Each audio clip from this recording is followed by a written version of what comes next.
வணக்கம். நான் டாக்டர் ஆர்த்தி கௌதம். நான் ஹோமியோபதிக் மருத்துவராக கோயம்புத்தூர்ல பிராக்டிஸ் பண்ணிட்டு இருக்கேன். நம்ம கடந்த காணொளியின் கத்தியின்றி ரத்தமின்றின்ற தலைப்பின் தொடர்ச்சியா இந்த காணொளியில் அப்பெண்டிசைட்டிஸ் சர்ஜிக்கல் இன்டர்வென்ஷன் இல்லாம ஹோமியோபதி மருந்துகள் மூலமா மட்டுமே சரி பண்ண என்னோட சில பேஷண்டோட கேசஸ் பார்க்கலாம். முதலாவதா நான் பிரசன்ட் பண்ற கேஸ் ஒரு 8 வயது சின்ன ஆண் குழந்தையோடது. ஒரு நாள் அவன் ஸ்கூல்ல பிடி பீரியட்ல விளையாடிட்டு இருக்கும் போது சிவியரான வயிறு வலி வந்து துடிச்சு போயிருக்கான். அவனால் அசைவே முடியாத வலி, கூடவே வாந்தியும் இருந்திருக்கு. அவனுடைய பெற்றோர் பதறி போய் குழந்தைய அருகில் உள்ள ஒரு மருத்துவமனைக்கு கூட்டிட்டு போயிருக்காங்க. அங்க மருத்துவர்கள் ஸ்கேன் எடுத்து பார்த்துட்டு அப்பெண்டிசைட்டிஸ் இருப்பதால அவசரமா சர்ஜரி செய்யணும்னு சொல்லியிருக்காங்க. இவ்வளவு சின்ன குழந்தைக்கு சர்ஜரியான்னு அவங்க மிகுந்த மனவேதனைக்கு உள்ளாகி இருக்காங்க. சர்ஜரி இல்லாம வேற ஏதாவது வழி இருக்கான்னு அவங்க யோசிக்கும் போது அவங்களுக்கு ஞாபகம் வந்திருக்கு. ஏன்னா ரொம்ப வருஷத்துக்கு முன்னால அந்த குழந்தைக்கு டான்சிலைட்டிஸ்க்காக ஆபரேட் பண்ணணும்னு இஎன்டி டாக்டர் சொல்லும் போது என்கிட்ட ஹோமியோ மருந்துகள் எடுத்ததன் மூலம் சரியானது ஞாபகம் வந்திருக்கு. எனக்கு ஃபோன் பண்ணி ஹெல்ப் பண்ண முடியுமான்னு ரொம்ப எதிர்பார்ப்போடு கேட்டாங்க. நான் முதல்ல குழந்தைய நேர்ல பார்த்துட்டு தான் சொல்ல முடியும்னு சொல்லியிருந்தேன். உடனே குழந்தைய கிளினிக்கு கூட்டிட்டு வந்தாங்க. குழந்தையால நிமிரவே முடியல. குழந்தையோட ஃபியர், ஆங்ஸைட்டி, அப்டாமினல் காலிக்கின் தன்மை, மேக்பர்னிஸ் பாயிண்ட்ல இருந்த டெண்டர்னஸ் போன்ற கிரைட்டீரியாக்களை மனதில் கொண்டு மெடிசின்ஸ் பிரிஸ்கிரைப் செய்யப்பட்டு கிளினிக்லேயே ஒரு டோஸ் கொடுக்கப்பட்டது. மற்ற மருந்துகளை கொடுத்து அனுப்பிட்டு குழந்தை இரவு தூங்குற வரை எனக்கு 1 மணி நேரத்திற்கு ஒரு முறை போன்ல ரிப்போர்ட் பண்ணணும்னு சொல்லியிருந்தேன்.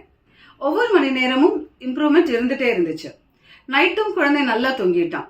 அடுத்த நாள் வலி பல மடங்கு குறைஞ்சிருந்துச்சு. எக்ஸாமின் பண்ணதுல அப்டாமினல் டெண்டர்னஸ் நல்லா குறைஞ்சிருந்தது. ஒவ்வொரு நாளும் பெட்டரா இருந்ததால 10 நாள் கழிச்சு ஸ்கேன் எடுத்தோம். அந்த ரிப்போர்ட்ஸை இப்ப பார்க்கலாம். இந்த ஃபர்ஸ்ட் ரிப்போர்ட்ல பாத்தீங்கன்னா appendix is thickened and inflamed. Diameter 8 mm இருக்கு. மேலும் இம்ப்ரெஷன்ல அக்யூட் அப்பெண்டிசைட்டிஸ்னு மென்ஷன் ஆகி இருக்கு. ஒரு 10 நாள் கழித்து எடுத்த ரிப்போர்ட்டை இப்ப பார்க்க போறீங்க. இதுல பாத்தீங்கன்னா appendix not visualised, essentially a normal ஸ்டடின்னு வந்திருக்கு. இவங்க எனக்கு கூகுள்லயும் ரிவ்யூ கொடுத்திருக்காங்க. இந்த குழந்தையோட பெற்றோரும் குழந்தையோட தாத்தா பாட்டியும் ரொம்ப சந்தோஷமா தேங்க் பண்ணிட்டு போனாங்க. எனக்கும் ரொம்ப மனநிறைவான தருணம் அது. அடுத்து நான் பிரசன்ட் பண்ண போகிற கேஸ் என்னோட ஸ்கூல் டீச்சரோடது. அவங்க சில வருடங்களுக்கு முன்னாடி சிவியர் பேக் பெயினுக்கு மெடிசன் எடுத்துக்கிட்டாங்க.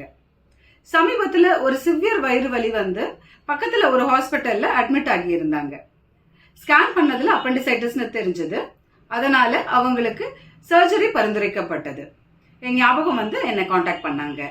ரிப்போர்ட்ஸை பார்த்துட்டு fear of surgery, pain aggravation on slightest jar or movement, pain radiating to hypogastrium from umbilical region, excessive thirst, constipation போன்ற symptoms analyze பண்ணிட்டு ட்ரீட்மெண்ட் ஸ்டார்ட் பண்ணினேன். ஃபர்ஸ்ட் ரிப்போர்ட்ல the transverse diameter of the appendix is increased and measures 10 mm with adjacent periappendiceal fat stranding இருக்கு. அடுத்து second ரிப்போர்ட்ல appendix is not visualized, அதாவது normal scan mention ஆகி இருக்கு. இன்னைக்கு பார்க்க போகிற கடைசி கேஸும் ஒரு 16 வயது ஆண் குழந்தையோடது. சமீபத்தில் ஒரு நாள் ராத்திரி வயிறு வலியோட ஹை ஃபீவர் மற்றும் சிவியர் வாமிட்டிங் இருந்திருக்கு. நள்ளிரவில் அதிகமானதால பக்கத்துல இருக்கிற மருத்துவமனைக்கு கூட்டிட்டு போயிருக்காங்க. மருந்து கொடுத்தும் ஃபீவர் மற்றும் வாமிட்டிங் குறையாததால ஸ்கேன் பண்ண சொல்லியிருக்காங்க. மேலும் அப்பெண்டிசைட்டிஸா இருந்தா சர்ஜரி தான் தீர்வுன்னு சொல்லியிருக்காங்க. அந்த குழந்தையோட அம்மா எனக்கு இமீடியட்டா ஃபோன் பண்ணாங்க. ஏன்னா அவங்க என்கிட்ட ஆல்ரெடி வேற ஒரு கம்ப்ளைண்ட்டுக்காக ட்ரீட்மெண்ட் எடுத்துக்கிறாங்க. அதனால என்கிட்ட கன்சல்ட் பண்ணணும்னு தோணியிருக்கு. நான் ஸ்கேனுக்கு எழுதி கொடுத்தேன். ஸ்கேன் ரிப்போர்ட் பார்த்துட்டு டெஃபினட்டா ட்ரை பண்ணலாம்னு சொன்னேன். ஸோ பையனோட சிம்டம்ஸ், அதாவது pain aggravated by slightest stimulus, vomiting on drinking even water, severe abdominal colic, fever with chills, McBurney point tenderness போன்றவற்றை மனதில் கொண்டு மெடிசின்ஸ் பிரிஸ்கிரைப் பண்ணப்பட்டது.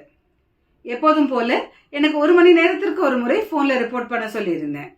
நேரம் ஆக ஆக வலி நல்லா குறைஞ்சிருச்சு.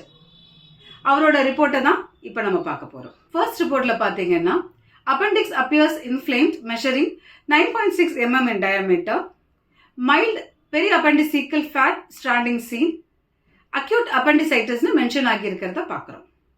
செகண்ட் ஸ்கேன்ல no significant abnormality in present study, no obvious inflammation in right iliac fossa னு மென்ஷன் ஆயிருக்கு. ஒரு முக்கியமான தகவல் என்னன்னா 3 பேஷண்ட்டுக்கும் டயக்னோசிஸ் அக்யூட் அப்பெண்டிசைட்டிஸ் தானாலும் 3 பேருக்கும் கொடுக்கப்பட்ட மருந்துகள் வேறு வேறு.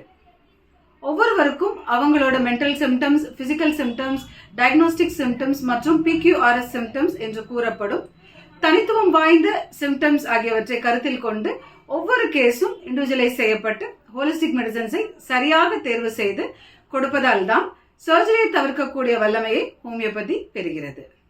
பிரிஸ்கிரைப் செய்யப்படுகிற மருந்துகளோடு நோய்க்காக பரிந்துரைக்கப்படும் டயட்டையும் ஸ்ட்ரிக்டா ஃபாலோ பண்ணினா கட்டாயமா நல்ல ரிசல்ட்ஸ் கொடுக்க முடியும்.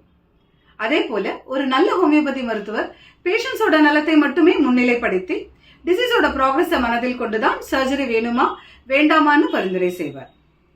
அனைவரும் நல்ல அறத்தோடும் ஆரோக்கியத்தோடும் இன்புற்று வாழ என் வாழ்த்துக்கள். நன்றி, வணக்கம்.